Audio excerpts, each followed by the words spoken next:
भारत के स्वतंत्रता दिवस 15 अगस्त 1947 के अवसर पर श्री अरविंद ने ऑल इंडिया रेडियो तिरुचिरापल्ली के अनुरोध पर देशवासियों के लिए संदेश लिखकर भेजा, जिसका प्रसारण 14 अगस्त 1947 को किया गया।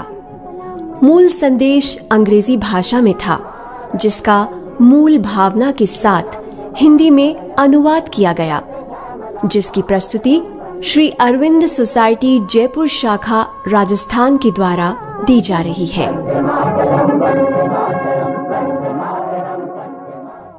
15 अगस्त 1947 स्वाधीन भारत का जन्मदिन है। ये दिन भारत के लिए पुराने युग की समाप्ति और नए युग का प्रारंभ सूचित करता है, परंतु हम एक स्वाधीन राष्ट्र के रूप में अपने जीवन और कार्यों के द्वारा इसे ऐसा महत्वपूर्ण दिन भी बना सकते हैं जो संपूर्ण जगत के लिए, सारी मानव जाति के राजनीतिक, सामाजिक, सांस्कृतिक और आध्यात्मिक भविष्य के लिए नवयुग लाने वाला सिद्ध हो। 15 अगस्त मेरा अपना जन्मदिन है और स्वभावतः यह मेरे लिए प्रसन्नता की बात है कि इस दिन ने इतना विशाल अर्थ और महत्व प्राप्त कर लिया है। परंतु इसके भारतीय स्वाधीनता दिवस भी हो जाने को मैं कोई आकस्मिक संयोग नहीं मानता, बल्कि यह मानता हूं कि जिस कर्म को लेकर मैंने अपना जीवन आरंभ किया था, उसको मेरा पथ प्रदर्शन करने वाली भागवती शक्ति ने इस तरह मंजूर कर लिया है और उस पर मोहर भी लगा दी है, और वो कार्य पूर्ण रूप से सफल होना आरंभ हो गया है।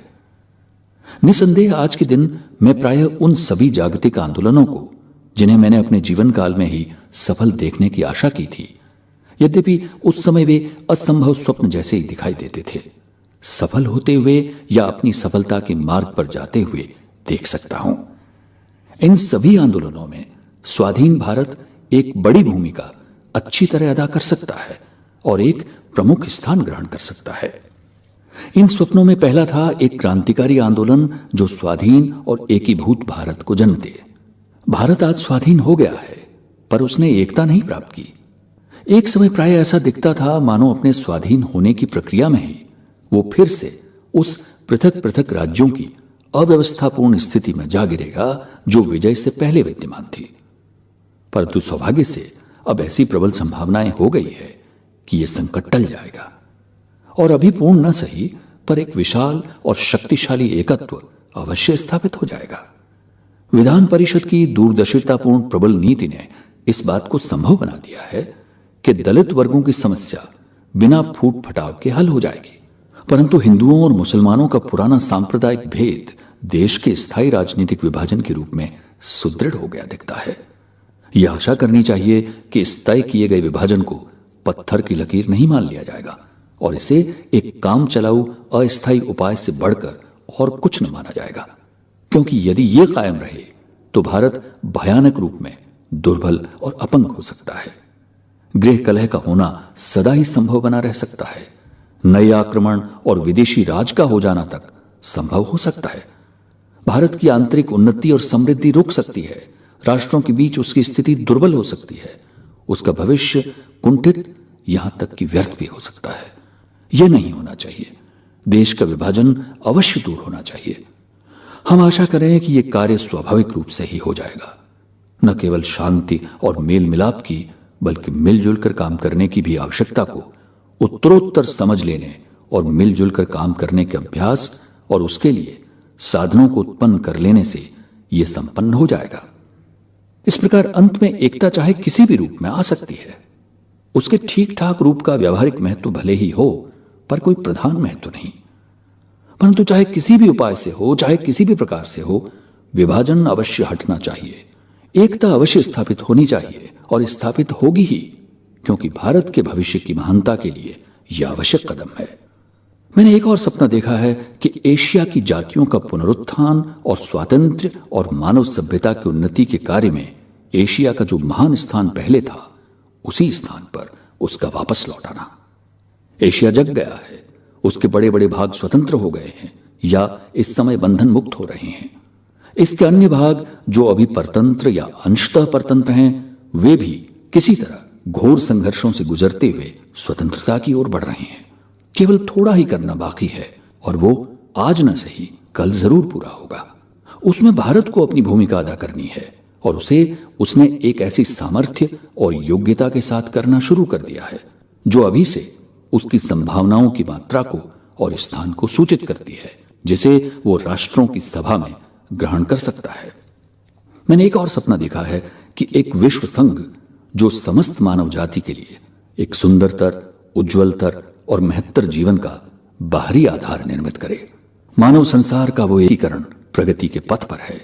एक अधूरा प्रारंभ संगठित किया गया है, पर वो बड़ी भारी कठिनाइयों के विरुद्ध संघर्ष कर रहा है, किंतु उसमें एक वेग है और वो अनिवार्य रूप से बढ़ता चला जाएगा और अंत में विजयी होगा।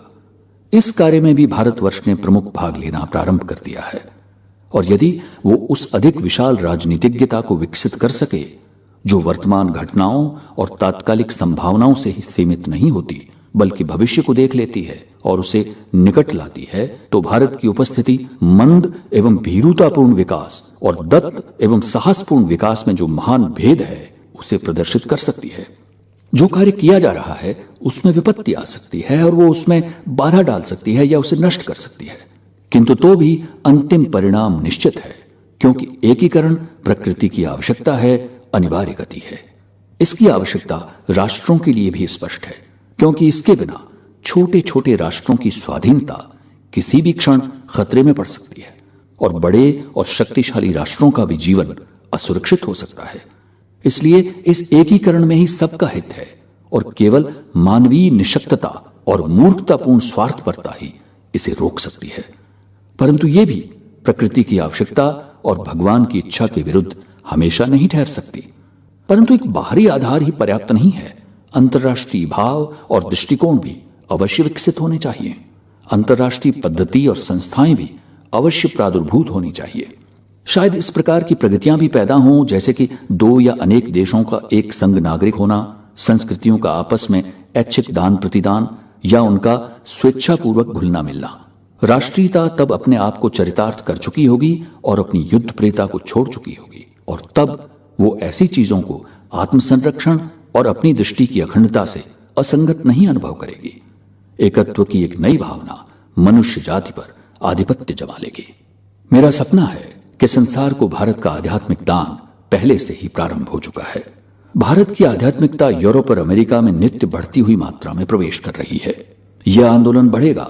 वर्तमान काल की विपदाओं के बीच अधिकाधिक लोगों की आंखें आशा के साथ भारत की ओर मुड़ रही हैं, और न केवल उसकी शिक्षाओं का अपितु उसकी अंतरात्मिक और आध्यात्मिक साधना का भी उत्तरोत्तर आश्रय लिया जा रहा है। मेरा अंतिम स्वप्न है कि क्रम विकास में अगला कदम जो मनुष्य को एक उच्चतर और विशालतर चेतना में उठा ले जाएगा और उन समस्याओं का हल करना प्रारंभ कर देगा जिन समस्याओं ने मनुष्य को तभी से हैरान और परेशान कर रखा है जब से उसने वैयक्तिक पूर्णता और पूर्ण समाज के विषय में सोचना विचारना शुरू किया था। यह अभी तक एक व्यक्तिगत आशा, विचार और आदर्श मात्र है जिसने भारत और पश्चिम में दोनों जगह दूरदर्शी विचारकों को वश में करना शुरू कर दिया है।